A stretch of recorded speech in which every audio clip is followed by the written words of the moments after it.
8:42 de la mañana, 7:42 en Canarias. Vamos a comenzar ya nuestra tertulia porque tenemos informaciones relevantes y además de última hora. Paco Rosell, ¿qué tal? Muy buenos días. Muy buenos días, Rosana. Gracias por acompañarnos un día como hoy. Encantado. Alejandro Vara, muchas gracias. ¿Qué Después, tal? sobre todo, de ese programón en Lorca. Fantástico programón, la verdad es que en Lorca, aparte de que nos trataron bien, nos recibieron sensacionalmente y fue un programa de los que se te quedan en la memoria porque fue muy especial. Sí. Todo en Lorca muy especial. Muy emotivo, 15 años después de ese terremoto y ver la ciudad cómo se está reconstruyendo. 15 años, sí, la verdad es que es una especie de renacimiento de una ciudad. Y luego con un presidente murciano que le vimos que está en plena forma. Hay que reconocerlo. Entre la cuádriga y no cuádriga, está que se sale.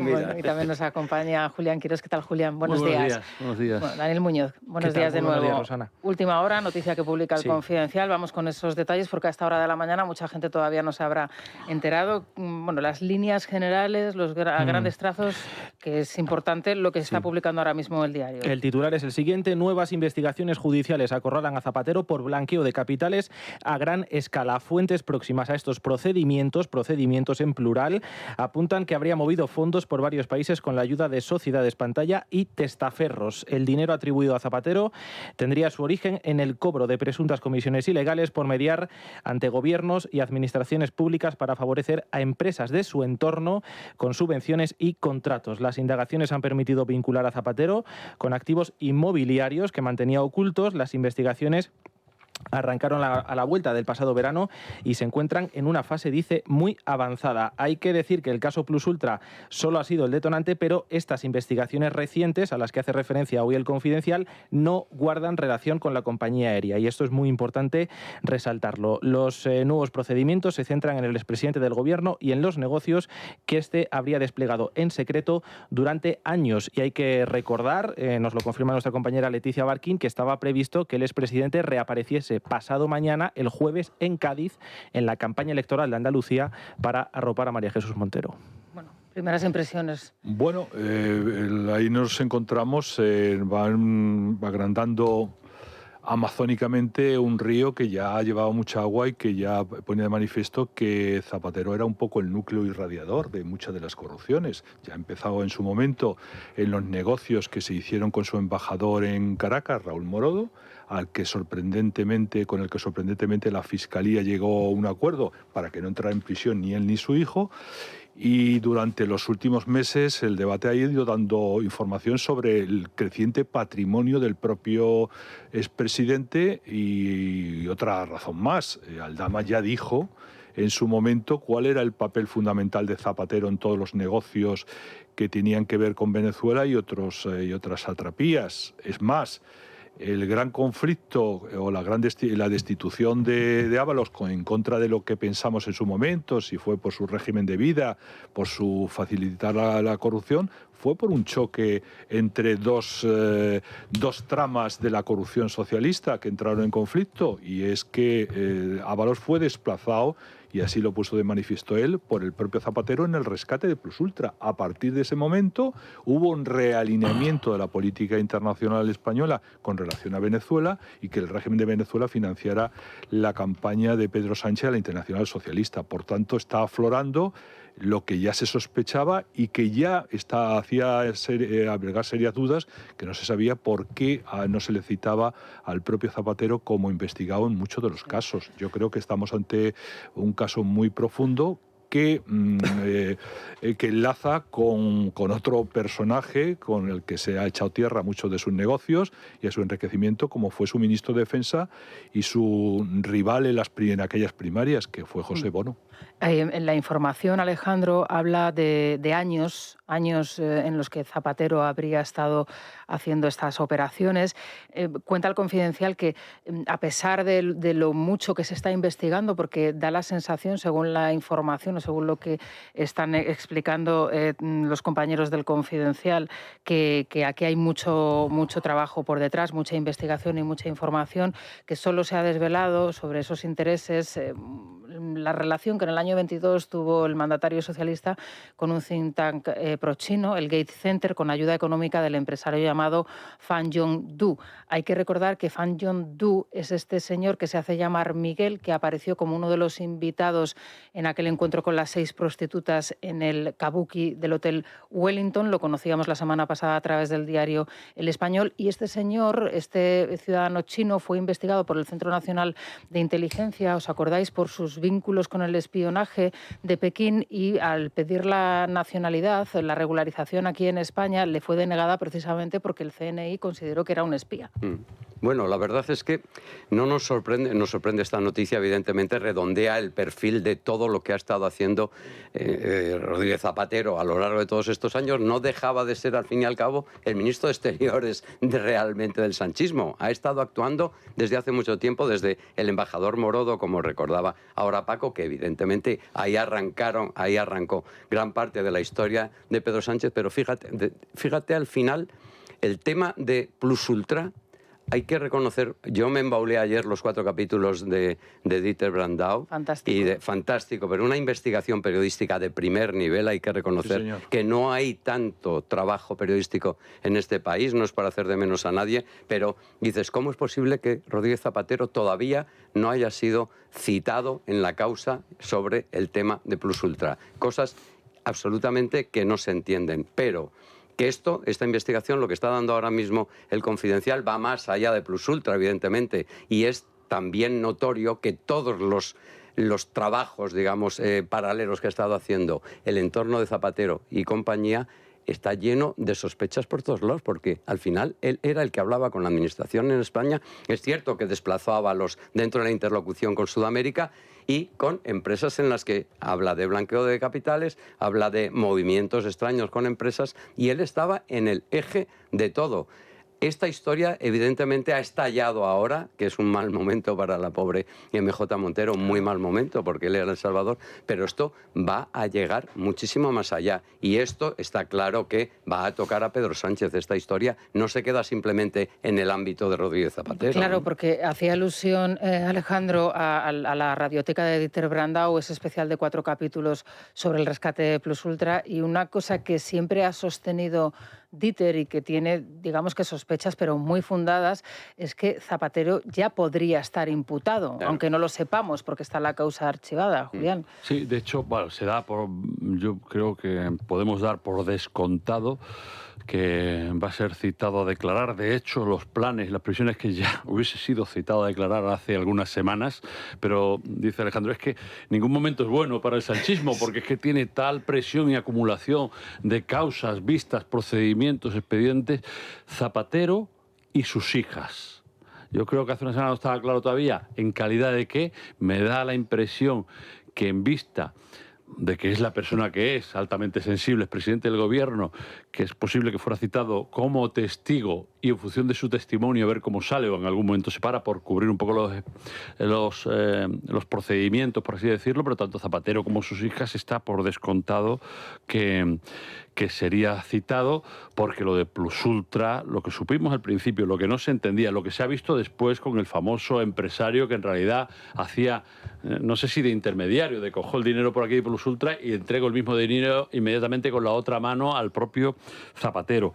El asunto de China o el asunto de Venezuela que habéis mencionado. Claro, y hace unos años, ingenuos de nosotros, creíamos que todo obedecía un poco, era incomprensible el apoyo del expresidente del gobierno a estos regímenes no ya sospechosos, abiertamente totalitarios, y creíamos que, bueno, el fruto de esa ideología un poco alocada, naif, que tenía el presidente del gobierno que ejerció, pero no, lo que se está viendo de fondo es que no es un apoyo a ciertos regímenes que te gustan más que la democracia clásica, sino lo que hay es un interés mercantil, negocios puros y duros.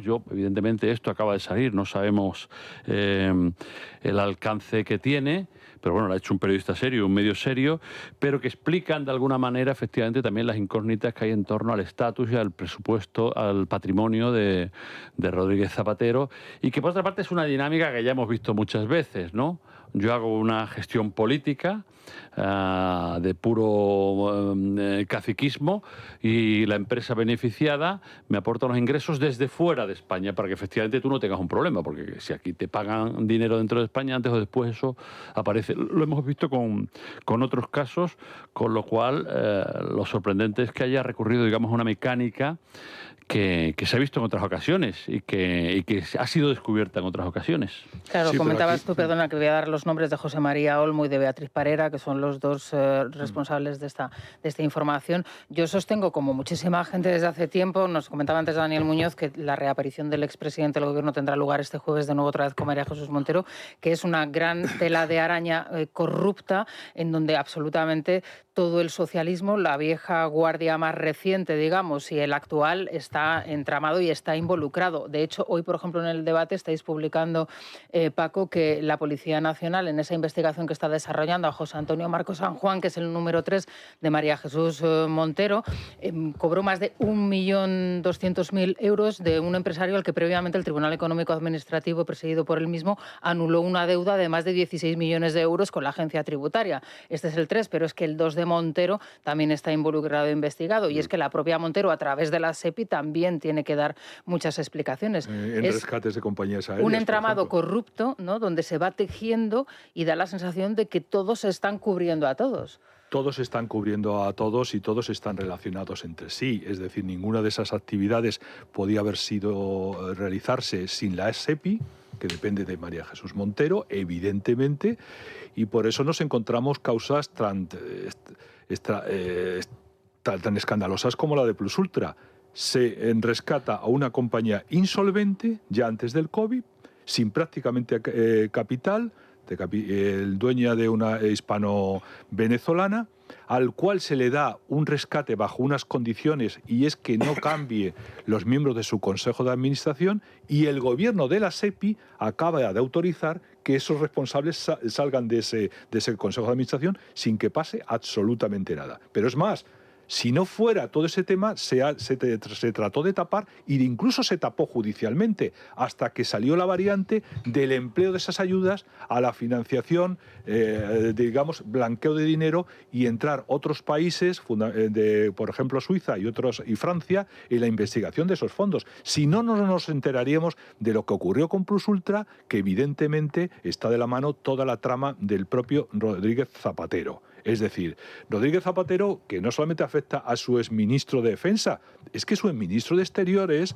Moratinos, también se mueve en el ámbito de negocios con Marruecos y otra serie de cosas. Es decir, ellos desde el primer momento, no ya por un carácter ideológico, utilizaron la ideología para darle una cobertura de buenismo, de izquierdismo, a lo que es simplemente el saqueo de lo público. Por eso llama mucho la atención que todos aquellos que dicen la defensa de lo público, ¿para qué? Para quedarse con lo público y patrimonializarlo y usarlo y privatizarlo en su provecho tanto personal como provecho del partido, porque ahora tenéis otras causas, como va a ser la financiación ilegal del Partido Socialista, que eso sigue avanzando y está conectado precisamente con el papel también del propio Zapatero. Es decir, es una trama de tal volumen que vimos que se constituyó desde el primer momento en que prosperó esa moción de censura, que evidentemente no era contra la corrupción, era para quedarse con el negocio de la corrupción y permitir que sus socios avanzaran en un proceso disgregador de España por parte del independentismo.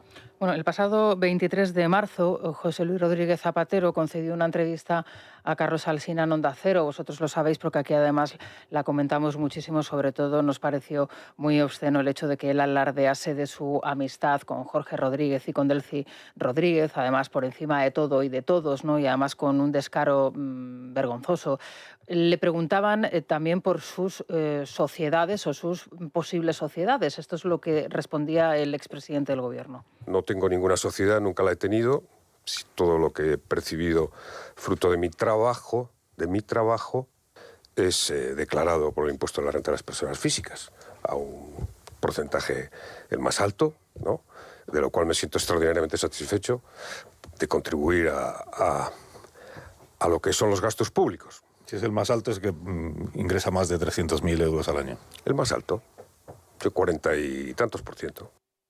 Llamó la atención mucho de esta entrevista que siguió la tónica mostrada en el Senado de mucha soberbia, un Zapatero al que quizá algunos desconocíamos. Y esto también se refleja en esta pieza que firman los compañeros del Confidencial. Hablan de años y de un personaje paralelo al que hemos conocido o al que da la cara como presidente del Gobierno y ahora como dirigente del Partido Socialista. Claro, es que en el Senado, recordemos que Zapatero sí que reconoció, bueno, decía, para que no solo estoy ligado con análisis relevante de Julito Martínez con el tema de Plus Ultra, yo también trabajo para otras empresas, trabajo para otros clientes y trabajo en todo el mundo, como para justificar que sus ingresos y sobre todo, y luego su patrimonio inmobiliario, que no es pequeño, todo hay que decirlo, que estaba justificado. Es que ahora estamos viendo que en efecto trabajaba para un montón de gente porque la información del Confidencial está diciendo que asesoraba o trabajaba con empresas en todas las direcciones, no solo Venezuela y China, sino en todas las direcciones, que posiblemente es una red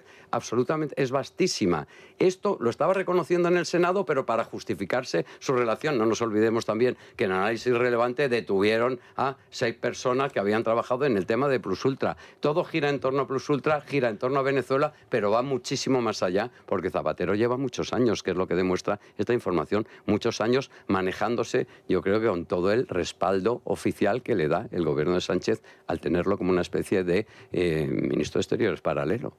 Sí, sí, ha sido el director de la política exterior, pero además no en función de los intereses generales del país, ¿no? Sino en función, creíamos, de una ideología dominante y perversa y tal, pero que el fondo perfectamente combinada con el negocio, con los pelotazos. Claro que él, de tener ingresos ilegales y opacos y tal, no lo declara Hacienda, ni él ni nadie que ha pasado por ahí. Solo declaras Hacienda aquello que es transparente, que puedes acreditar. Lo que no, eso le ha pasado a todos los corruptos de la historia de este país. Aquello que no puedes acreditar sencillamente no aflora, lo mantienes, pues aquí se habla del extranjero, pero no se te ocurre llevarlo a la declaración de la renta, porque es la manera más rápida de que te cacen, ¿no? A ver, aquí, claro que Zapatero ha cubierto ese papel y, como digo, siempre pensábamos que era algo ideológico, un dogmatismo ideológico y tal, pero no, vemos que hay unas conexiones importantes. Es conocedor plenamente de esto el gobierno, el presidente del gobierno. En el caso de Plus Ultra había gente ya hace años que Ábalos por detrás conectaba, que cuando él preguntaba que no sabía de eso, le decían esto es cosa de José Luis, o José Luis ha hecho esto o lo otro, pero al final todo apunta esto. El tema de Ábalos, el tema de Cerdán, todo apunta en la misma línea. Bueno, que hay un señor no arriba, en el escalón inmediatamente superior, donde todas las líneas le señalan, y es Pedro Sánchez, y es efectivamente, como ha dicho Paco, la usurpación de lo público y de los recursos públicos para hacer los tuyos y aprovecharte de ellos, que es la dinámica que tienen todas estas líneas de corrupción. Lo de la SEPI es evidente, pero es que han tocado todos los ministerios, es que han tocado las grandes empresas. Hubo un escándalo en su momento, recordaréis, con la destitución del presidente de Telefónica. Acabamos de vivir otro con Indra, que primero pusieron unos empresarios que eran aparentemente favorables al gobierno, y cuando el gobierno cambió de criterio, entendió que esos empresarios no eran lo suficientemente propicios a ello, han provocado un cambio y han impuesto una nueva presidencia igualmente de connotaciones políticas. Es realmente asombroso. De esto no se va a poder desprender Pedro Sánchez nunca. Y bueno, vamos a ver a dónde nos lleva. Hay un momento de cambio en la relación, vosotros lo sabéis, aquí lo hemos contado, entre el propio Pedro Sánchez y Zapatero. Ellos siempre habían estado alejados y, sin embargo, hay un momento en el que confluyen, ¿no?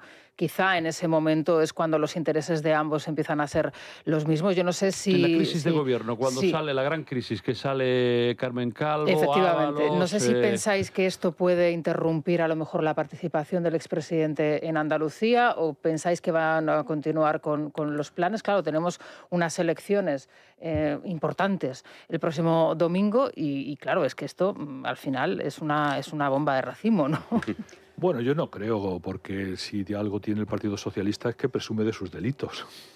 Eso es así, y hace un espectáculo de los mismos, y por tanto sacará pecho, y este aparente, decía Chesterton, Dios nos libre de los filántropos, efectivamente. Este aparente filántropo que es Zapatero, sabemos cómo es. Es decir, lo vimos en el kilómetro cero de la corrupción sanchista, que fue Navarra. En Navarra se hicieron dos cosas: el pacto con ETA y los negocios del propio partido, a través de Servinavar, etcétera, etcétera. Es que van de la misma... Es decir, es que los delitos... Es decir, cuando se hace una política absolutamente delictiva, va de la misma mano, delictiva desde el punto de vista político y delictiva del enriquecimiento. Eso es así. Y no harán, lo que harán es un espectáculo sobre el mismo, dirán el barro, el lodo, no sé qué, no sé cuánto, para arriba, e intentar cerrar filas. Unas filas que realmente, por los datos que tenemos en Andalucía, cada vez son más reducidas, porque evidentemente cuando tú te encuentras, pues se hacen manifestaciones como la que ayer hizo Montero, decía en el debate, sin que nadie le preguntara al respecto, lo que ya es llamativo, catalogar de lo que ha ocurrido con la muerte de estos dos guardias civiles en la costa de Huelva, diciendo que es un accidente laboral, sí. Es tremendo, porque que, claro, demuestra también la condición moral de ellos, y por tanto, como están acostumbrados a la falta de escrúpulo, esa condición moral, pues justificará absolutamente todo, y dirán que es un gran héroe del bienestar de la mundial, etcétera, etcétera, e intentarán taparlo con esta montaña que están creando con el asunto ese aparente desembarco de Normandía, de la antivirus, y hoy la rueda de prensa que va a haber entre el presidente del gobierno y el responsable de la Organización Mundial Paco, de la Salud. Y del resto, y nos vamos a ir a Andalucía, de candidatos de la izquierda, porque a mí sí sorprendente y vergonzosa fue la actuación y la declaración, como tú dices, además voluntaria, de la propia candidata socialista. Es que luego el resto de candidatos de la izquierda les siguieron poniendo ejemplos de accidentes laborales que habían tenido en Andalucía lugar hacía pocos días. En cualquier caso, hoy yo mencionaba a las 8 de la mañana el artículo de David Jiménez Torres en el diario El Mundo. Él describe un capítulo que vivió en la universidad con una alumna procedente precisamente de Cádiz, cuando les pidió a sus alumnos que hiciesen una lista de los problemas nacionales, de los grandes problemas nacionales. Y esta alumna de David le explicaba que si no pensaba incluir en esa relación el narcotráfico, ¿no? Claro. Y claro, quizás la pregunta y lo que tenemos que plantearnos, ¿no? El narcotráfico, el narco como un problema y una prioridad nacional. Claro, no es un problema local, ¿no? Dice David en su columna. Bueno, Marlaska dijo en primer lugar que no todas las tragedias son evitables, y María Jesús Montero efectivamente anoche se refirió a la muerte de estos dos agentes como un accidente laboral más. Hoy hallamos en el diario ABC el informe que elevó en agosto del pasado año a sus superiores, precisamente un compañero de estos dos agentes que perdieron la vida el pasado viernes. Ese informe empieza de la siguiente manera. Dice: con su trabajo diario ha observado un riesgo operativo grave al que está expuesto de forma reiterada y que considera que debe ser evaluado específicamente a efectos preventivos por poder derivar en lesiones físicas, psicológicas o incluso poner en peligro su propia vida. El documento detalla cómo se están usando medios navales por parte de la Guardia Civil que no reúnen, dice, las condiciones mínimas de seguridad necesarias. Se utilizan lanchas semirrígidas de aluminio, sin cabina, sin visores nocturnos, sin medios no letales y con dotaciones reducidas solo a 2 guardias.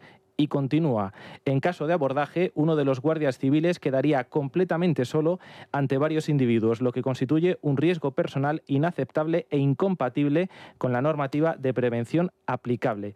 Esto lo dijo, insisto, uno de los compañeros que fallecieron el pasado viernes, hace tan solo un año, menos de un año, en agosto del 25. En El País hallamos una pieza muy interesante, hablando en este caso con el fiscal jefe de Huelva, que detalla cómo la presión policial en la zona del campo de Gibraltar, digamos que ha reconfigurado el mapa del narcotráfico en el sur de Andalucía, desplazando hacia la costa onubense buena parte de la entrada, ya no solo de hachís, sino también de cocaína. Me parece muy interesante hoy el editorial del el grupo de Prisa, defendiendo que efectivamente no es suficiente con reforzar los medios policiales en la zona, que es necesario aplicar un enfoque más amplio, con reformas legales y también con políticas económicas que impidan lo que comentabas, ¿no, Rosana? Lo que comenta también hoy David Jiménez Torres en El Mundo, incluso Elisa Beni también en La Razón, que impidan que en esas zonas, digamos, más pobres, pues muchos ciudadanos se vean un poco, o encuentren en el narco una salida fácil y sobre todo rentable. No estoy de acuerdo con ese argumento que se suele dar de la pobreza como argumento para la entrada del narcotráfico. No tiene nada que ver. Lo que tiene que ver es la facilidad del narcotráfico, porque la Guardia Civil no se enfrenta a individuos, se enfrenta a individuos armados con, con armamento, digamos, AK-47, Kalashnikov, etcétera, etcétera, unos guardias civiles a los cuales no se le dan los medios. Unos guardias civiles a los que se desguarnece y esos medios se destinan, por ejemplo, a Marruecos, donde el Ministerio de Interior envía los medios que no tiene la Guardia Civil. ¿Cómo se desmantela el grupo Ocon Sur, facilitando la entrada? Y efectivamente, no es que se haya desplazado de Cádiz a Huelva, es que se está extendiendo, que es cosa diferente, conviene recordarlo. La mancha del narcotráfico se está extendiendo de Cádiz a Huelva. Todo el Atlántico andaluz lo están tomando porque está con la complicidad. Y efectivamente, nunca entendí cómo esos procesos se dirimen en juzgados de primera instancia y no los lleva la Audiencia Nacional. Jueces que están muy poco tiempo en la línea, Algeciras, etcétera, etcétera, y difícilmente pueden enfrentarse a abogados costosísimos y a procesos delicados que hace que muchas veces se prodiga la impunidad. Y ya no solo eso, Paco, aquí hemos hablado con Andros Lozano y con Javier Romero, que son dos periodistas especializados en la materia. Con ellos, has coincidido con ellos, son amigos.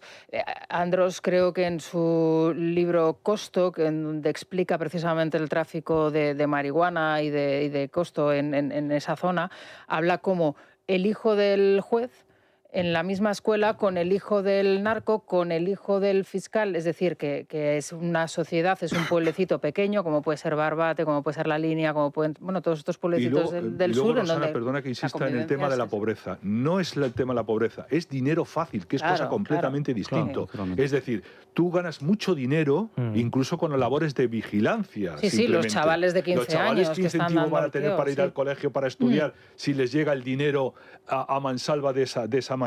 Y esa es la socialización que se está produciendo junto a otra circunstancia de la cual miramos por otro lado. Es el Peñón de Gibraltar, al que ahora acabamos de llegar a un acuerdo extraordinario para el Peñón, que es el gran lavadero de dinero negro, que tiene domiciliadas más empresas que habitantes, incluidos los monos, tiene la propia Roca. Eso es lo que produce, lo que está produciendo. Frente a esa realidad que se está socializando y que está penetrando a la política, ojo, lo que ha ocurrido con Sheinbaum y con la visita de Ayuso en México es muy importante. El narcotráfico tiene tomada la política ya de un país como México. No, de hecho, hay un caso que se está dirimiendo ahora mismo en Estados Unidos, es decir, cómo a cambio de la financiación de apoyo a determinados candidatos, el narco se hace con parcelas de seguridad, parcelas judiciales, etcétera, etcétera.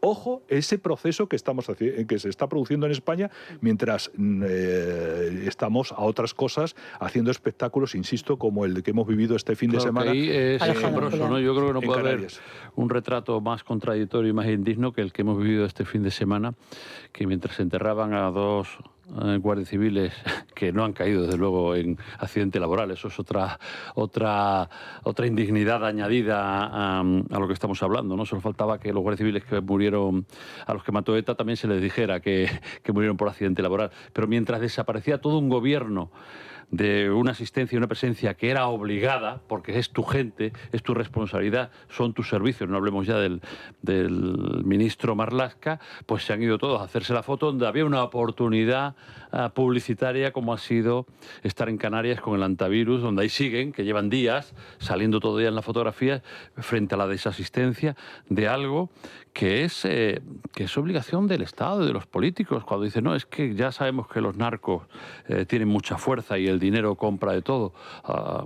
Comentas ahora lo de México, pasó en Colombia o pasa y ha pasado en muchísimos sitios, pero esto se combate, se ha visto otra vez, se combate con recursos y con convicción y determinación, y no hay ni una cosa ni la otra. Un gobierno que tiene dinero para todo, porque llevamos 8 años donde se inventan o se fabrican nuevos derechos, nuevas oportunidades, nuevos fondos sociales, y falta el dinero para lo esencial, que es cumplir digamos, las funciones básicas que tiene un Estado de atender a su sociedad, empezando por el orden público, con la seguridad de las fronteras y con el tráfico de... Y se da la circunstancia, y si no lo hay, Alejandro... Julián, se cogen fondos europeos y se destinan a otro destino. O sea, donde hay dinero para todo y no lo hay para los La trenes, vileza no lo hay para de este fin de semana de este gobierno, yo creo que ha alcanzado cotas insuperables. La vileza por dos cosas, que es lo que estaba diciendo Julián. Una, no puede ser que no haya ningún representante del gobierno a nivel del ministerio, ya no te digo el cobarde Marlaska, que ya lo vimos en Barbate, ni saludar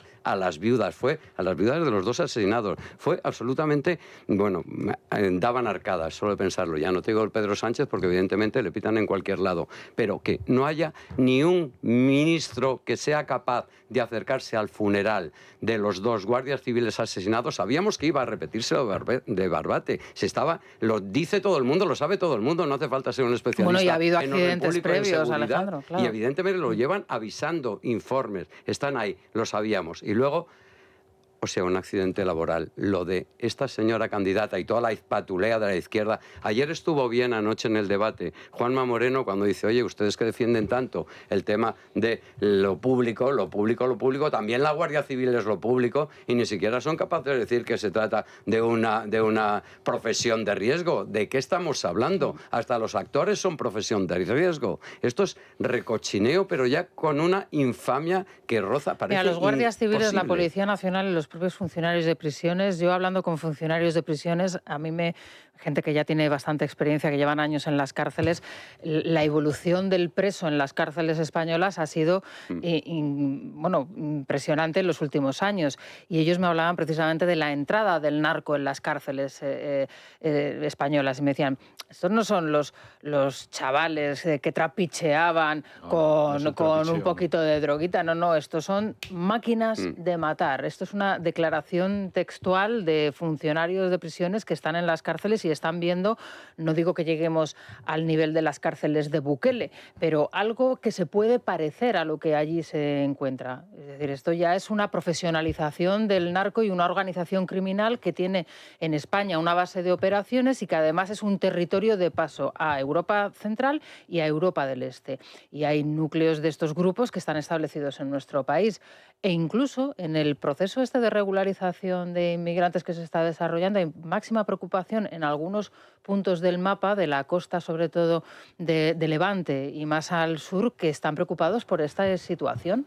Hay gente que se está yendo de determinados lugares y localidades del sur de España porque ya la convivencia, por ejemplo, en colegios con el narco, entre los hijos del narco y los hijos de gente de la zona, está comenzando a ser complicada y difícil, ¿eh? Claro, es que cuando tú desarmas, digamos, tus fronteras, tanto al narco como a los traficantes de seres humanos, pues ¿qué te vas a encontrar? Esa es la lógica consecuencia. Pero claro, ¿cómo va a ir el ministro Marlaska al funeral de Huelva? Que por cierto, como tampoco fueron al funeral de Adamuz, del accidente de Adamuz que se celebró en Huelva, ¿va a poder sostener la mirada a esa mujer de uno de los guardias civiles, Luisa, que trabajaba con su marido y que llevaba el féretro? ¿Le va a poder aguantar la mirada? El problema ya no es que no se reconozca lo evidente que es la peligrosidad que genera una actividad como tiene la Guardia Civil o la Policía Nacional y que se le reconoce a los Mossos o a la China.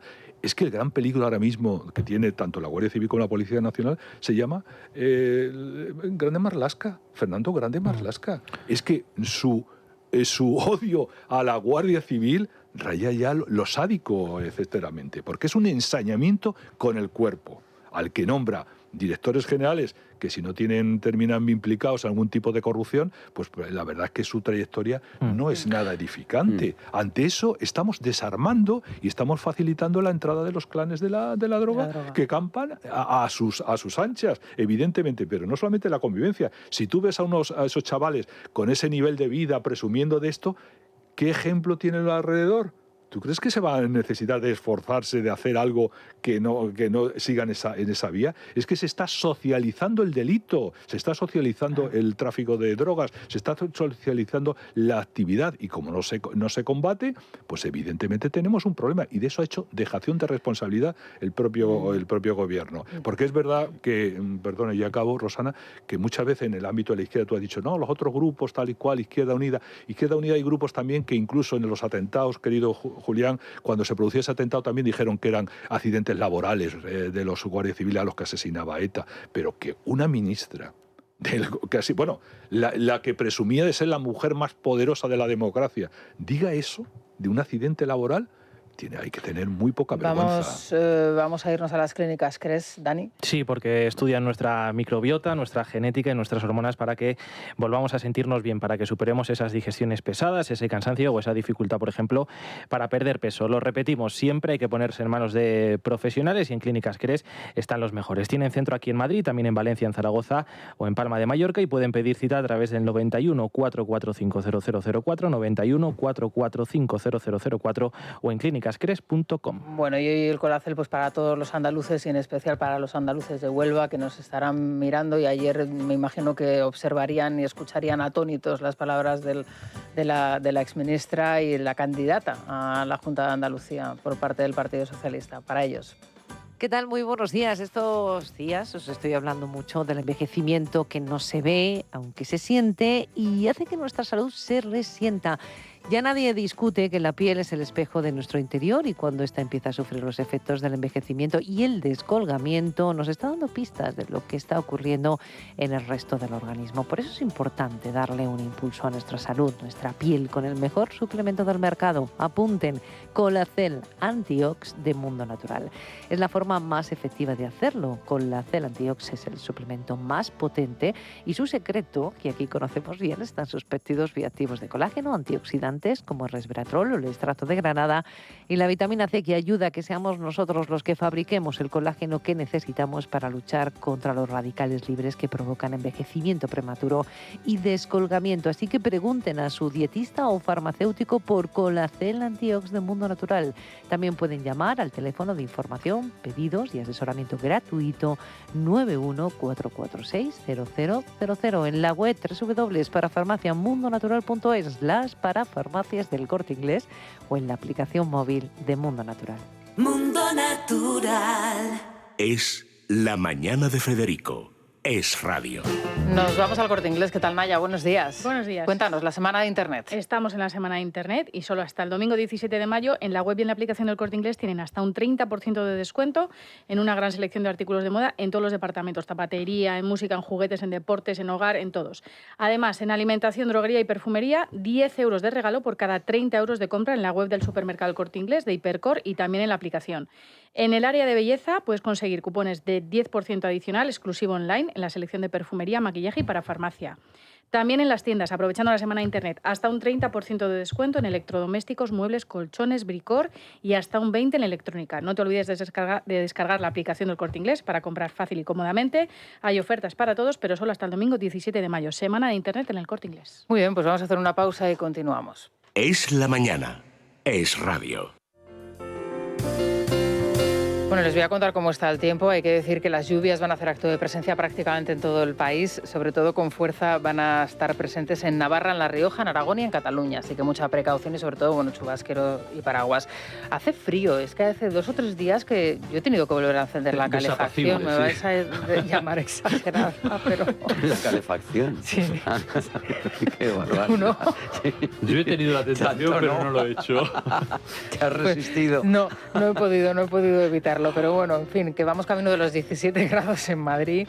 De momento nos quedamos 9-10 graditos. Hoy la máxima nacional en Murcia, 28 grados. Por cierto, hoy en Murcia van a despedir al alcalde. Sí, gran alcalde. Gran alcalde. La verdad es que todo el mundo habla extraordinariamente de él, y hoy va a ser la despedida. Hasta allí se han desplazado pues muchos compañeros de su partido, como es lógico y normal. La mínima hoy en Ávila, Burgos, León, Segovia, Soria, Vitoria y Teruel con 6 grados. Luis Fernando Quintero, buenos días otra vez. ¿Qué tal, Rosana? ¿Cómo abre la bolsa? Pues abre con caídas. A primera hora, justo a la apertura, se caía más de un 1%. Ahora mismo retiene las caídas en el 0,76%, suficiente para estar en el entorno de los 17.700 puntos. Muy pendiente de la evolución de esa guerra en Irán, del cierre del estrecho de Hormuz, todo lo que tiene que ver con los productos energéticos, ya que el petróleo Brent ya se sitúa en los $106 por barril y el petróleo de referencia en Estados Unidos, el barril Texas, está por encima también de los $100. Hoy vamos a conocer los datos de inflación tanto en Estados Unidos como en una de las mayores economías europeas, en Alemania, que también van a mover la aguja de los inversores. Vamos a estar muy pendientes. Perfecto. Y el oro siempre es una posibilidad, una fuente de inversión maravillosa. Es el valor refugio, sí. Es el valor refugio por excelencia. Ha subido mucho en los últimos años merced a esa inflación tan importante que hemos sufrido y que seguimos sufriendo. Todo apunta a que vamos a seguir sufriendo. Hoy se puede invertir en oro con la seguridad y la garantía de Prosegur. Se puede comprar oro real y tokenizado de manera online, con total transparencia, toda la validez del oro físico con la liquidez de un activo digital, siempre respaldado por oro real, custodiado en las bóvedas de alta seguridad de Prosegur. Puedes proteger tu futuro en orolibertad.com. Empieza hoy mismo. Todo producto de inversión implica un riesgo. Rentabilidades pasadas no garantizan rentabilidades futuras. Bueno, a esta hora de la mañana está muy bien, muy bien. A ver, ¿qué estamos escuchando? Estamos despertando con Billy Corgan, noticia de interés cultural del 11. Es que esta mañana te escuchaba tarareando, digo, mira los Smashing Pumpkins, ¿no? Exacto, que les vamos exacto. Qué bueno. Único concierto en España, Madrid, 11 de septiembre, Palacio de Vista Alegre. Y a quien le guste, porque a mí no me gusta mucho, pero bueno, te he visto ahí un poco tarareando, digo, venga, vamos a poner vamos a hacer algo especial, música, ¿no? Porque va a ir con una orquesta. 30 aniversario de aquel disco Melancholy and the Infinity Sadness, se cumplen 30 años y va a hacer un concierto dedicado a este álbum. Él ha hecho una colaboración reciente con una joven promesa del rock duro británico que se llama Young Blood, que es un chaval de 20 y pocos años que, bueno, está muy bien, una canción clásica, Zombie, ¿no? Y, bueno, está muy bien, a mí me gusta. No tengo una sociedad, no he tenido nunca una sociedad, ni aquí, ni en ningún sitio del mundo, ni en Kuala Lumpur. Cuando acepté la propuesta de realizar las tareas de consultor de análisis relevante, le propuse también que la agencia de mis hijas, What the Fuck, pues hiciera las tareas de marketing, de comunicación, de apoyo a la sociedad y también de apoyo al consultor, en este caso a mí. La responsabilidad del compromiso y de la prestación de servicios de What the Fuck, análisis relevante, es esencialmente mía.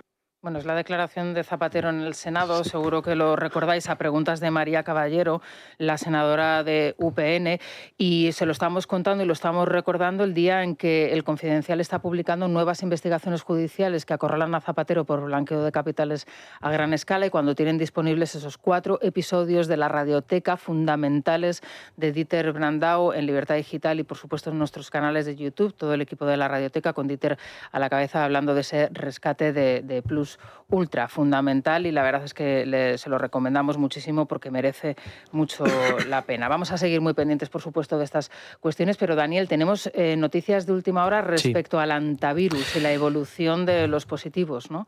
Acaba de comenzar esa reunión en Moncloa entre el presidente del Gobierno y el director de la Organización Mundial de la Salud, y en paralelo el Ministerio de Sanidad ha informado de que el español que dio ayer positivo en antivirus ha presentado esta noche febrícula y síntomas respiratorios, así lo manifiesta, aunque en este momento, añade, se encuentra aparentemente estable y sin empeoramiento clínico evidente. Los otros 13 españoles que ayer dieron negativo en la prueba no presentan novedades. Hoy el diario canario La Provincia abre su portada con el siguiente titular muy llamativo: Sanidad ocultó un positivo en la travesía de Londius a Canarias. Se refiere en este caso a uno de los 17 estadounidenses que iban a bordo y cuyo positivo conocimos una vez ya iba en el vuelo de repatriación, camino de Estados Unidos. Un epidemiólogo del Centro Europeo para la Prevención y Control de Enfermedades autoridades, embarcó en el crucero mientras estaba fondeado en Cabo Verde y analizó, cuenta esta información, todos los contactos, especialmente aquellos que habían tenido contacto estrecho con los casos ya confirmados durante la travesía. Pues bien, este estadounidense era uno de ellos, incluso dice la información, tuvo síntomas antes de llegar ya a Cabo Verde. A él se le realiza una prueba diagnóstica que se manda a 2 laboratorios. En uno de ellos el resultado fue considerado por las autoridades estadounidenses como un positivo débil. El segundo análisis fue negativo. ¿Por qué el gobierno ocultó esta información, por ejemplo, al Ejecutivo canario, pero no solo a Canarias, sino al resto de administraciones? Ayer teníamos aquí a la consejera de Sanidad madrileña demandando más información, o demandando información, porque no le había llegado por canales oficiales. Porque aquí en España el protocolo de sanidad exige 2 test, que haya confirmación a través de 2 test. Sin embargo, este señor no solo viajó aislado en el avión, sino que en Granadilla también lo evacuaron en una embarcación en la que iba él solo, insisto, después de que supuestamente ese segundo test dijera que no había contraído el virus. Pero lo cierto es que ese primer positivo lo ocultó el Ministerio de Sanidad. Bueno, esto lo que evidencia es que hay una ocultación de información al respecto, ya no solamente a las autoridades locales del archipiélago, sino lógicamente también al resto de autoridades. Ayer es verdad que Fátima Matute nos contaba aquí en directo que ella, las noticias que estaba teniendo de la evolución de estas personas era a través de los medios de comunicación, que ella no tenía un canal oficial de comunicación con el Ministerio, tampoco con el número 2 de Mónica García. En eso se queja Clavijo, de que efectivamente se enteró por la prensa de lo que estaba ocurriendo. A mí me sorprende que en ese parte médico hable de aparentemente. No parece que sea un concepto muy... un poco extraño, ¿no? ¿Te refieres al del español? No, me refiero efectivamente lo de aparentemente estable, en fin, eso tiene, los médicos tendrán que decir si se encuentra estable o no se encuentra estable, sí. Pero en fin. Es como lo del positivo leve, ¿no? Ayer sí, mucha gente decía, esto del positivo leve, positivo. Positivo no lo es. Ayer se produjo cuando la ministra García presumió de éxito, pues se encontró con una interpelación de un periodista británico de Telegraph que le dijo, mire usted, ¿cómo pueden hablar de éxito si nos están ocultando información sobre los positivos al respecto?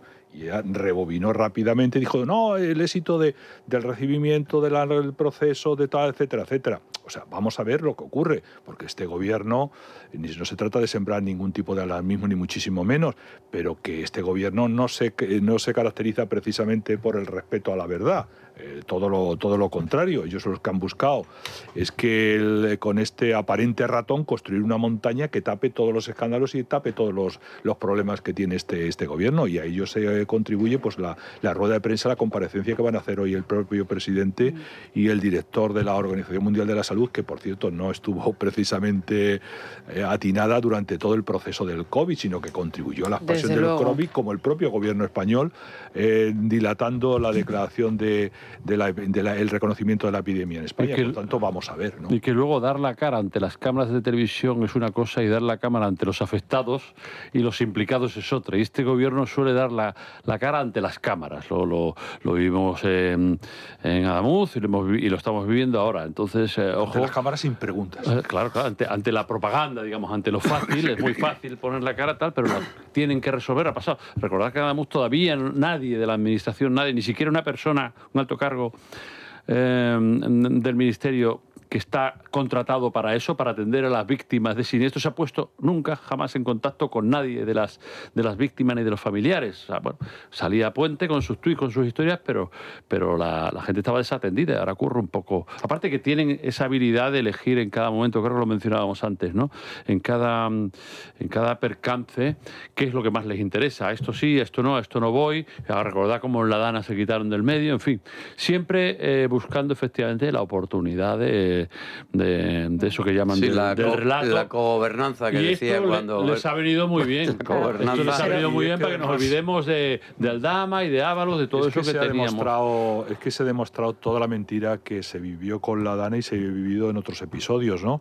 Cuando el gobierno decía, el propio Pedro Sánchez, dilatando su regreso a España, que si necesitan ayuda que la pidan, Aquí no ha hecho todo lo contrario. No. Aquí al presidente de Clavijo se le ha dicho, dejadnos solos. Sí, fuera. A las 11 de la noche se le ha presentado un decreto correspondiente diciendo que no tiene ningún tipo de competencia en este asunto, cosa que no ocurrió donde en la Dana, que efectivamente era una emergencia nacional, había una responsabilidad por parte del gobierno por la gravedad de la propia tragedia y porque afectaba a varias comunidades autónomas. Sin embargo, entonces se lavaron las manos y entiendo, algunos critican, oye, es que ha sobreactuado el presidente Clavijo. Claro, Clavijo no quería que le hicieran un mazón. Bueno, Clavijo pero Clavijo lo que tiene que hacer es tomar nota. Y ha tomado nota Claro. y además Bueno, esto, porque lo que se ha hecho en Canarias se podía haber hecho perfectamente en Cabo Verde. Y perfectamente, no tenía ningún secreto. No hay que ser una potencia turística. Lo que pasa es que aquí se ha buscado el espectáculo como el espectáculo que inauguró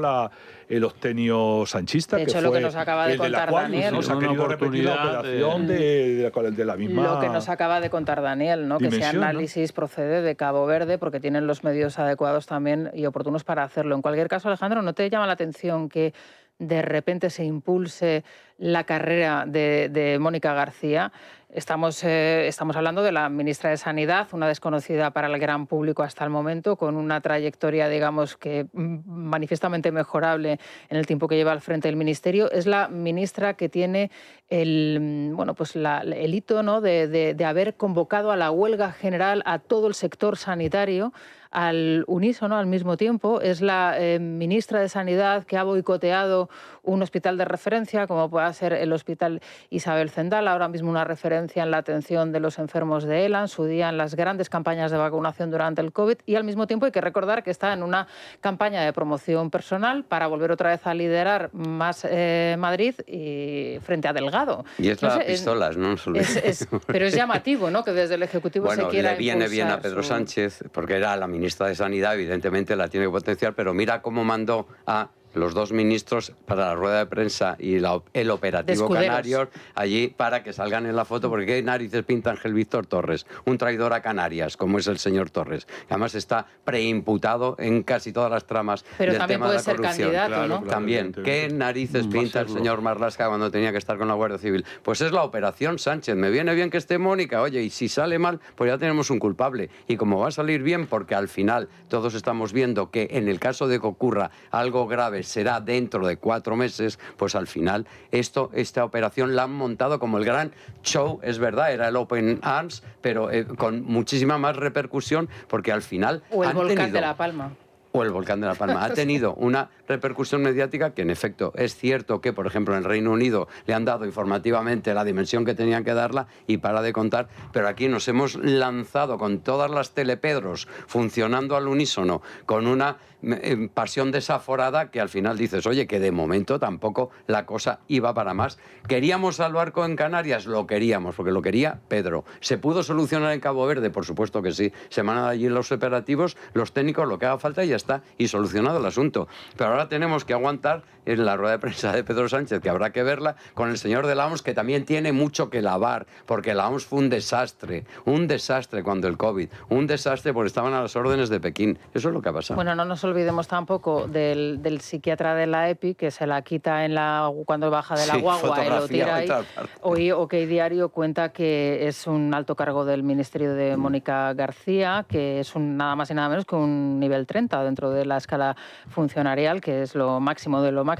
Tiene destino la Administración Pública Española con Mónica García. Él es concretamente subdirector del Comisionado para la Salud Mental desde octubre del año 24 y es el número 2 que ha viajado hasta Tenerife, bueno, pues para acudir al barco y quitarse el EPI en protocolo de risa, titulado Ignacia de Pano en Voz Populi. No sabía la identidad, que hemos sabido de que se trata de un directo colaborador, pero a mí me recordaba las escenas esas de las películas de romanos que de pronto uno aparece con un reloj en la mano, ¿no?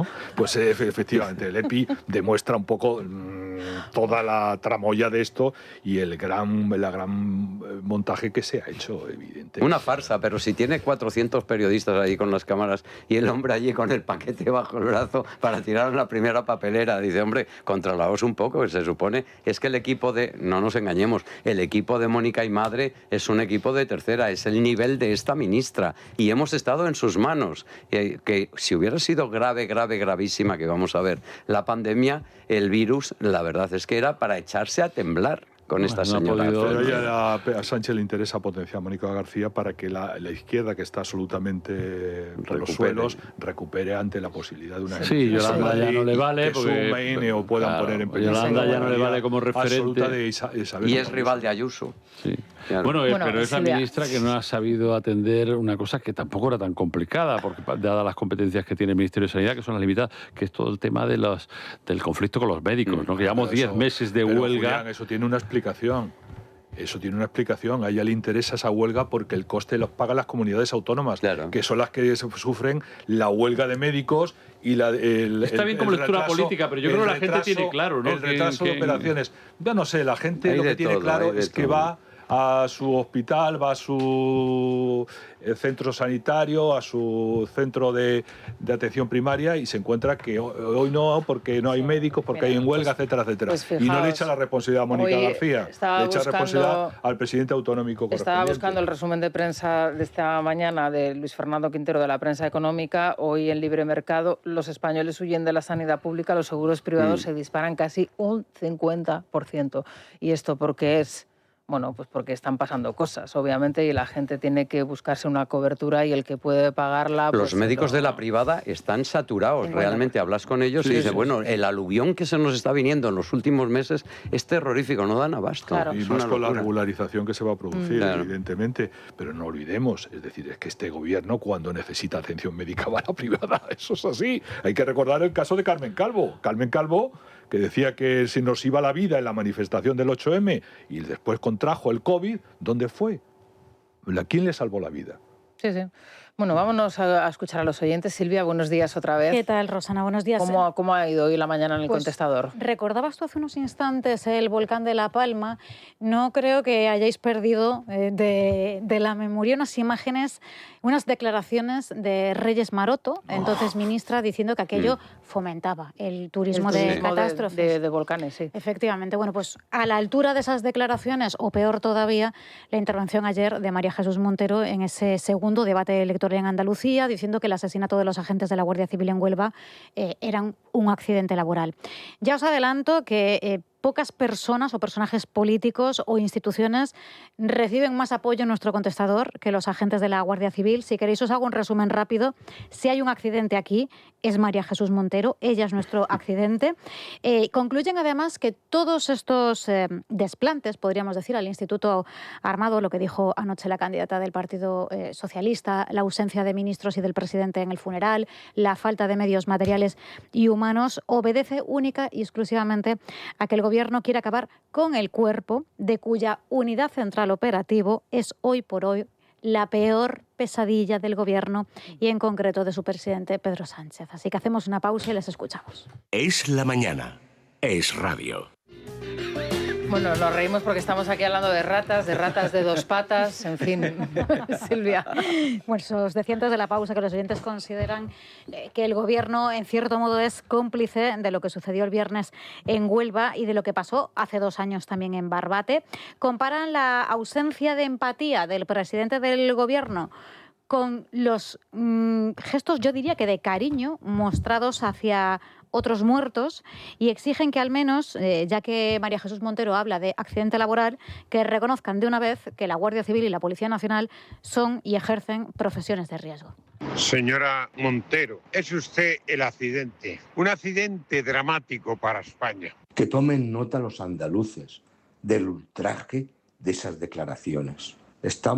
No nos damos cuenta de la gentuza. Montero, lo que es un accidente es ver cómo un gobierno de España desmantela la Guardia Civil en el Estrecho para que los narcos hagan su trabajo sin ningún problema. Lo que es un accidente es ver cómo el Congreso de los Diputados está controlado por un partido que es heredero de la banda terrorista y asesina de ETA y unos golpistas que hace 4 días intentaron romper España. O sea, que eso es un accidente laboral, ¿no? Entonces sus compañeros cuando lo mataba de un tiro en la nuca y a los del Partido Popular y a policías nacionales, eso también son accidentes laborales, ¿no? Qué gentuza, de verdad. Qué vergüenza recordar aquel momento en el que Pedro Sánchez manifestaba sus condolencias por el suicidio de un etarra en la cárcel y luego ver que ni un solo miembro del Gobierno acude al funeral de los guardias civiles. Marichusma, si dices que lo que ha ocurrido a la Guardia Civil es un tema laboral, estás reconociendo implícitamente que la profesión tiene un nivel de peligro y de riesgo elevado. Reconóceselo, que te lo están pidiendo desde hace mucho tiempo. Las vergonzosas palabras de la señora Montero no son de extrañar, puesto que en Moncloa hay una presunta organización criminal y ya se sabe que los delincuentes odian a la Guardia Civil. Lo malo no son ellos, lo malo es la gente que les vota. Yo soy hija de militar y aún me acuerdo cuando mi padre con los patrulleros, mi padre y sus compañeros estaban por el estrecho de Gibraltar, tanto para impedir que atacasen a los pesqueros como para luchar contra el narcotráfico. Yo os estoy hablando de los años 70. 80. Terminaron con eso. Para ellos lo que es un accidente es que exista la Guardia Civil. No solo no les dan medios, sino que se los quitan. Han desarticulado Ocon-Sur, lo que evidencia que este gobierno es cómplice del narcotráfico, cómplice de asesinato. Pero ¿cuántos más muertos tiene que haber en este país para que este gobierno acabe en los juzgados de una maldita vez? ¡Viva la Guardia Civil! Viva la Guardia Civil, claro que sí. Bueno, la audiencia indignada, como es lógico y normal. Una cosa que os quería comentar, no sé si os habéis aproximado al libro de Iván Redondo. Yo estoy leyéndome el libro de Iván Redondo y el de Ketty Garat al mismo tiempo, y entonces es un experimento un poco raro, ¿no? Pero contraluces, ¿no? Una experiencia religiosa, sí. Pero me ha llamado la atención que en el libro de Iván Redondo, que fue jefe de gabinete de Pedro Sánchez durante un tiempo, se refiere al presidente del gobierno como el Uno. Y claro, el Uno también aparece en los papeles y en las conversaciones. Entonces, es verdad que le llama él, el Uno. Sí, el Uno. Iván Redondo le llama a ver, a él a Sánchez sí el mismo, Uno. porque el libro está escrito en tercera persona, se llama el director, ¿no? El director. Pero al presidente del gobierno le llama el Uno. Entonces, habla de él en tercera persona, ¿no? Sí. Bueno, no lo sé. Quiero decir, él está vendiendo una historia que no se corresponde con la realidad. Es decir, él dijo que efectivamente un jefe de gabinete lo que tenía que hacer es, si su presidente le pide arrojarse desde tirarse al vacío, se tiene que tirar. Y él lo tenía asumido. Lo que él no lo esperaba es que efectivamente Sánchez lo hiciera con él, porque aquí lo que se produjo es que lo quitó de en medio, porque intentaba, primero, que Iván Redondo tiene muchos méritos, sin duda, ha ocupado puestos importantes, pero tiene un ego estratosférico, y el presidente no podía tolerar que él asumiera que era un títere de su jefe de gabinete, y eso fue lo que le perdió. Ahora se ha inventado no sé qué enfermedad, no sé qué. Yo sé que aquella mañana tenía prevista un encuentro con el fallecido Guillermo Fernández Vara, y se encontró que el presidente lo tiró por la ventana, como hizo con Ábalos, y eso es lo que está ocurriendo. Y luego, hombre, él se dice que es el autor de la moción de censura, tal y cual. Bueno, las victorias siempre tienen muchos padres, pero lo que es evidente es que él también dijo que Yolanda Díaz iba a ser la primera mujer presidente del gobierno. Él lo dijo y lo repitió por activa y por pasiva en los artículos de la Vanguardia. Hombre, yo entiendo que las memorias suelen... nadie puede escribir sus propias memorias, porque evidentemente no va a salir mal parado de lo que uno escribe, y eso es un reflejo de lo que claro, pero y luego hay otra cosa, que a mí me parece peligroso, que él está abonando una estrategia de salvamento del propio Pedro Sánchez a costa de destrozar España con el Estado confederal. Él lo está haciendo y está construyendo ese discurso. Ese discurso está ahí, efectivamente. Y es la semilla que abona el propio Sánchez y que abonan sus propios socios, que no van a dejar tirado en ninguna circunstancia a Pedro Sánchez, ni aunque se probara la financiación ilegal del Partido Socialista, ni que aunque lo cogieran con la caja, no, porque viven de la debilidad de Sánchez. ¿Y os creéis o tenéis información al respecto de que la contratación o la oferta al spin doctor, ¿no?, de cabecera de Sánchez durante ese tiempo también se haya podido realizar desde el Partido Popular? Porque él lo dijo, que había tenido... Ya han sido ofertas, que le habían contactado. Pero yo creo que ahora se está vendiendo...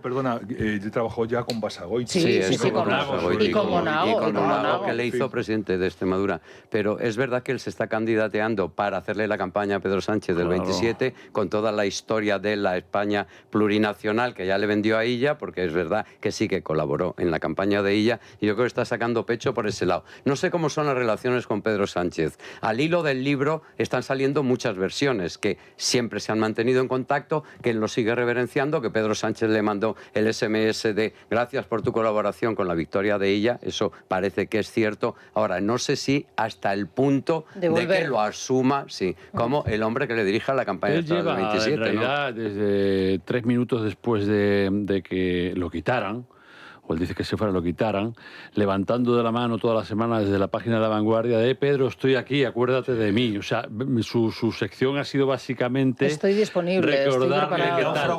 Por tanto, no es verdad que ahora llegue y dice, ahora me encuentro bien de salud y puedo hacerlo. Lo lleva haciendo desde el principio. Las razones de su salida, en fin, son bastante conocidas. El problema de los fabricantes de relato, de los especialistas estos que creen que toda la política se puede construir sobre relatos, es que fabrican relatos, que es lo que antiguamente llamamos mentiras. Sí. Es decir, que ahora le llamamos relatos. Pero lo grave, efectivamente, no, porque lo han hecho muchos políticos siempre, pero claro, cuando tu trabajo es fabricar relatos, fabricar bulos, historias, filfas, que sean, pues eso no se somete a la verdad. Pero lo grave es que no se someta, yo sí estoy, a lo que es correcto y lo que es incorrecto. Y de repente, para fabricar relatos, ahora estoy pensando que le voy a decir a Pedro Sánchez, efectivamente, que hay que ir a una España plurinacional y al cambio de la Constitución. Eso es claro, viene de una persona que tiene, pues, como Pedro Sánchez, muy pocos escrúpulos y que le da igual todo con tal de que a mí me vaya bien. Y ¿no? que se ha creado un propio relato consigo mismo, un propio personaje, y que además a mí me sorprende pues el éxito que sigue teniendo y la cantidad de no sé, de fans o de leales o de fieles que le siguen acompañando en el camino, porque he de decir que pues está teniendo bastante éxito la presentación de su libro, está recorriéndose los medios de comunicación. Pero sí, es un encantador. De hecho, Sánchez se fijó en él por el programa que tenía y en el que coincidía yo con él entonces, en Antena 3, la sala de guerra, etcétera, etcétera. Todas esas fantasías y él lo cuenta en el libro, que vienen sacadas de series de televisión en las que compartía con Pablo Iglesias todo ese mundo de fabulación, y efectivamente el mentiroso necesita crearse sus propias mentiras. Eso es un clásico habitual de este tipo de cosas, pero efectivamente encierra ese peligro de ahora, por ser, como decía Napoleón, que todos sus soldados querían llevar el bastón de mariscal y querían ser, él quiere ser eso, y entonces pues veremos a ver en qué acaba. ¿En qué acaba? Su actual jefe de gabinete, el señor Rubio, es un alumno aventajado de Iván Redondo. Mucho tampoco más hay joven, que olvidarlo. más joven que él. Bueno, vamos a ver cómo acaba también el Mundial, que tiene que empezar, pero también acabará, y veremos a ver la selección española. Nos vamos a ir al Corte Inglés. Y allí ya lo tienen todo preparado en el Corte Inglés para que lo vivamos como se merece. Hasta el 20 de mayo, sensacionales ofertas para convertir tu casa en un palco VIP. Televisor Samsung de 75 pulgadas Neo QLED Mini LED, que costaba 2.399, ahora 899. 75 pulgadas, que lo estuvimos ayer mirando, ¿verdad, Naya? Son 1,166 centímetros. Del campo de fútbol. Un metro 70. Un frigorífico Combi LG Door Cooling Serie 700 para tener las bebidas y los aperitivos en su punto, 764 €. Y todo con las tecnoventajas del Corte Inglés. Vive el fútbol con las mejores ofertas en tienda web y en la aplicación del Corte Inglés. Y sabes lo que es muy bonita, la equipación. La equipación en blanco, que tiene un aire retro de la selección española, me gusta mucho. Yo no me la pondría, pero me gusta mucho. ¿Perdón? Es un poco un tresillo esa tela, así como... ¿Sí, tú crees? No, hombre, pero es ese blanco clásico con el ribete en rojo. Bueno, menudo melón acabamos de abrir. Un blanco clásico, pero es un blanco un poco manchadito. Es bonita, a mí me gusta, sí, no sé. Bueno, no está mal. Bueno, no sé, para gustos colores, desde luego. Vamos a hacer una pausa. Seguimos. Es La Mañana de Federico. Es Radio. Por multitud de líderes internacionales, incluidos el secretario general de Naciones Unidas, Antonio Guterres, y también el propio Papa León XIV. Creo que en momentos como estos, aún más si cabe, debemos sentir el orgullo de ser españoles. Porque España cumple, siempre cumple. Primero con los suyos, a los que atendemos, pero también con el resto del mundo a quienes socorremos. Algunos dirán que el episodio del Ondius caerá pronto. Bueno, Sánchez en rueda de prensa, ¿no? Vanessa Vallecillo, buenos días. Buenos días. Sí, su comparecencia en directo está dando cuenta sobre la llegada del Ondius a nuestro país. 6 años atrás, estamos en pleno COVID. Totalmente. Y bueno, como acabamos de escuchar, acaba de enumerar todos los apoyos internacionales que ha tenido presuntamente el Gobierno de España en esta operación. Ha empezado diciendo que este mundo no necesita más egoísmo, que necesita más países solidarios, y ha dado una clave. Ha dicho que el 5 de mayo comunicamos a la OMS que España acogería el Ondius en Tenerife. Esto es importante porque, según Clavijo, esto sucedió después de haberse comprometido con el Gobierno de las islas a que esto no iba a ser así. El Gobierno, además, siempre defendió que esa petición fue por parte de la OMS y que no fue iniciativa del Ejecutivo. Bueno, de hecho, el presidente de Canarias ha pedido la carta en la que la OMS hacía esa solicitud, carta que no se ha entregado no solamente al presidente de Canarias, sino a la opinión pública. Parece que en un ejercicio de transparencia está viendo. Pero vamos, todo esto adelanta el junio eucarístico que nos espera con el Papa aquí en Canarias. En Canarias. Esa va a ser todo el recital, es decir, toda la política que ha hecho Sánchez en contra del catolicismo, los católicos, la Iglesia, el Papa y el Susus Corda, ahora se va a travestir justo en lo contrario, ¿no? Ese humanitarismo falso que va a intentar sacar rédito, ¿no? Bueno, vamos con los últimos datos sobre este virus. La pasajera francesa que daba positivo ayer sigue en la UCI en estado crítico. Tenemos también un positivo en el Gómez Ulla que hoy ha empezado a presentar síntomas, pero de momento los otros 13 pasajeros ingresados han dado hoy negativo en esa segunda PCR. Si esto sigue así, a final de semana se revisaría el protocolo y podrían acabar su cuarentena. El Gobierno exhibe músculo, lo acabamos de escuchar, pero lo cierto es que desde el sindicato médico AMS se denuncia que han estado trabajando en Tenerife fuera de su horario laboral y por €1 la hora. Esto sucede, denuncian ante la ministra de Sanidad, por la falta de medios y efectivos, algo que suena en muchos sectores en los que esta dejadez del Ejecutivo es mortal. Lo fue en el COVID, donde se dejó a los profesionales y a los ciudadanos a su suerte sin medios, mientras el dinero para mascarillas se diluía en paradores, y lo es también en el caso de la Guardia Civil. En las últimas horas hemos visto con estupor cómo la izquierda está presentando ese asesinato a manos del narco de los 2 guardias civiles en Huelva como un accidente laboral.